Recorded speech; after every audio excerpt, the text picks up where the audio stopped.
लातूरमध्ये महिला पोलीस कॉन्स्टेबलची आत्महत्या. पोलीस अधीक्षकांकडे तक्रार केली होती.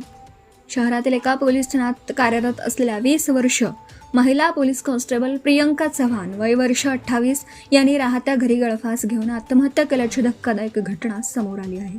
ही घटना शनिवारी उशिरा रात्री उघडकीस आली आहे.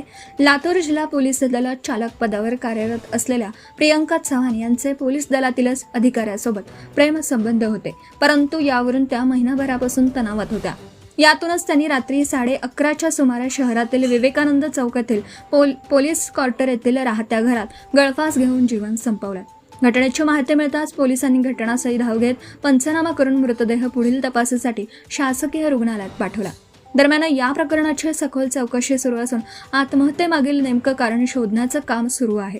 प्रकरणाचा तपास पूर्ण झाल्यानंतरच आत्महत्येमागील खरे कारण स्पष्ट होणार असल्याचं पोलिसांनी सांगितलं. पोलीस अधीक्षकांकडे तक्रार केली होती.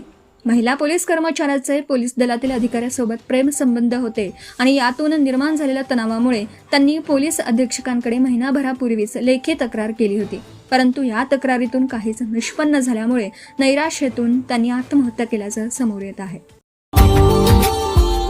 Subscribe now and press the bell icon. Never miss an update.